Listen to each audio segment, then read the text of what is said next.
Peace, peace. Abagani, Islam, Salam, Hetepu, Rahubat, Ginolako Ninani, Chief Noble Bandele, Elohim, back again for another video.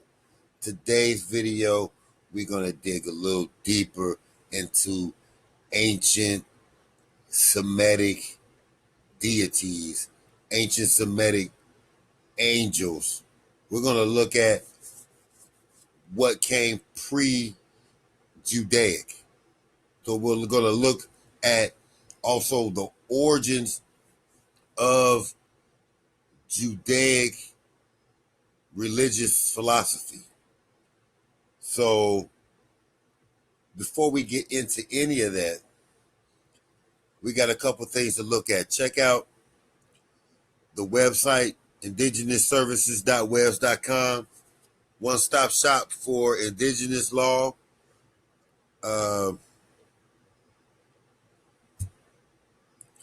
Check out all the books that are up, several books.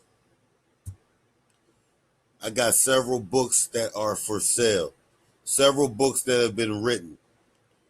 Okay, Morris Moabite Man, Nationality, the whole nine, Indigenous Manuals. All these books are available on Amazon. And subscribe to me on Instagram, Morris Chief Noble. And please like the video and subscribe so you can get more information and new videos. So with all that being said, we're going to jump into this. Now you see how I then went to the straight to what God meant. You know, I want to start and look at like the word El. As Moors, we know the word El. Many of our titles come from El. But where did this name come from? Now, as a Moor, we often understand and look at ancient Canaanite as the origin of El. But many don't understand that the Jews have taken and used El as their original name for God. You know, when you have back in time of Abraham, or the character Abraham, back in those times, they called God El.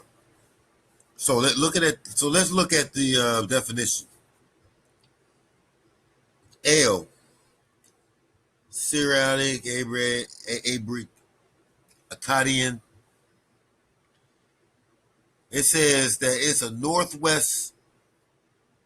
You see that? A northwest word meaning God or deity, or referring to any one of the multiple major ancient Near Eastern deities.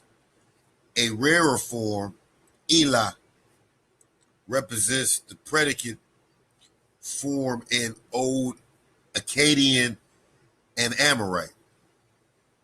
The word is derived from the pro-Semitic archaic biliteral meaning God. So El is a Semitic term.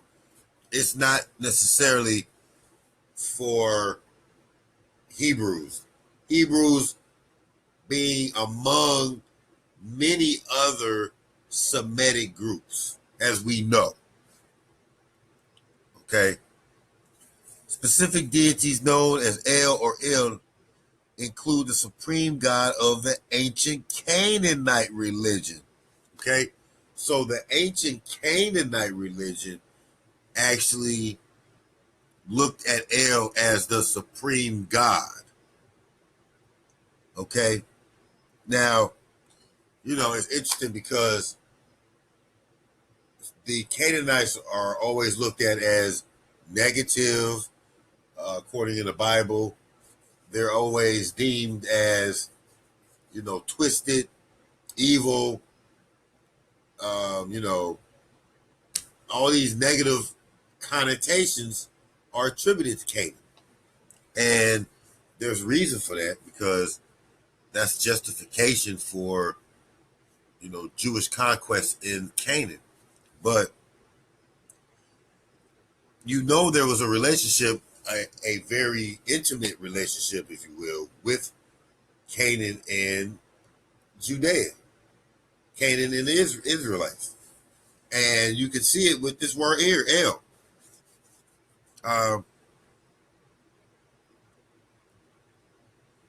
If you look right here, we talk about Phoenician, look at my other video, but Phoenician languages include the Ugaritic and the Phoenician, Hebrew, Aramaic, Akkadian. All these different tribes all kind of were practicing the same names in the same Semitic religious practice. And it says in the Northwest use, El was both generic word for any god. But it says in some Canaanite and the Ugaritic sources, El played a role as father of the gods or of creation. Okay. Now, I wanted El to be known because, like I said, El is El, Elion, El. All these terms are El or God, term to be God. And it shows you right here that they come out of Canaanite sources. Okay. Now, let's look at El a little bit further. Okay, it says that El appears in the Ugaritic, Phoenician, and other 2nd and 1st millennium BC text, both as a generic god and as the head of the divine pantheon.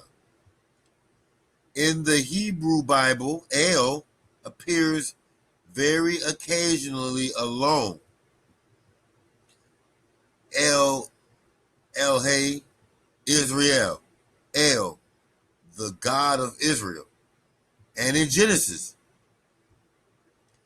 meaning El, the God of thy father, but usually with some epithet or attribute attached.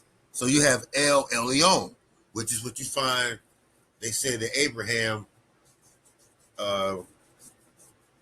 went to Melchizedek, and he was he was the priest of El Elyon.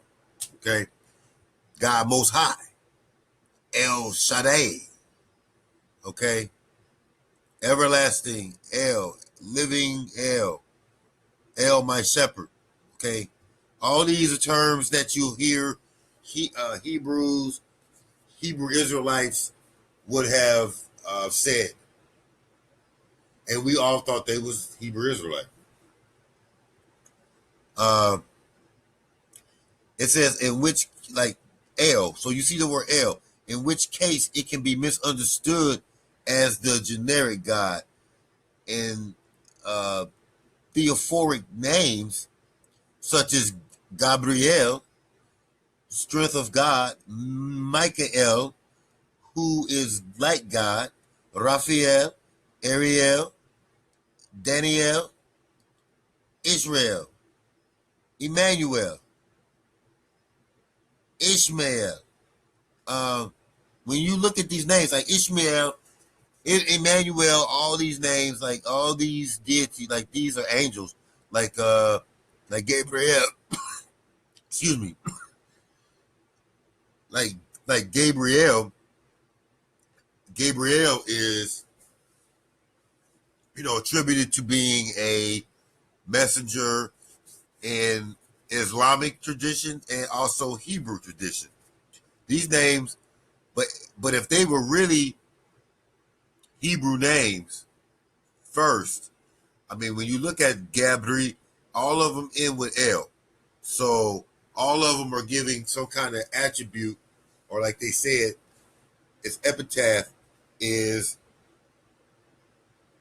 God, which is so which is saying that this is really coming from Canaanite. You see the L, like, so those deity names, like I've mentioned before, and I'm gonna show you how those names are Canaanite, or they're more ancient. Though, like the names El and the Michael and the names of the angels are more ancient than they are from Hebrew. They were not created necessarily from Hebrew. Okay, and like so now you get the word Eloah, Elohim, Elohim, another derivative of El, common name of God in the Hebrew Bible. Despite the I am ending, common to many plural nouns in Hebrew, Elohim is referring to grammatically a single person. So Hebrews were using it allegedly as a singular entity. Um, Talk about even in the Circle 7 Quran, it said out of the triune God comes the son of Elohim. And so they used the word Elohim, and in that context, it looked like plural. And it tends to be used as plural. However, it has been used interchangeably to be a singular as well. But what's important is that it has been kind of hijacked. So the meaning of it when it gets to Hebrew kind of changes. Okay. As you can see. So, and there's other words. I just wanted to let you see it because if you look at these words, being that they're in like a Hebrewic or Canaanite, Elohai or El Shaddai, I mean, like these names, like Eloah and Allah are the same. And no, so we talk about that in another video, but just to make that connection, okay? So now I want to jump a little bit real quick because we got a few minutes. When we talk about the angels, okay, we got to look at, well, before I even get into that, though, look, I want to talk about this group right here, the Yazidis, because the Yazidism is an ancient religion, and it says that this is a monotheistic religion practiced by the Yazidis, okay, which are today the modern day Kurds. It says the Yazidism is considered by its inheritance to be the oldest religion in the world and the first truly monotheistic faith.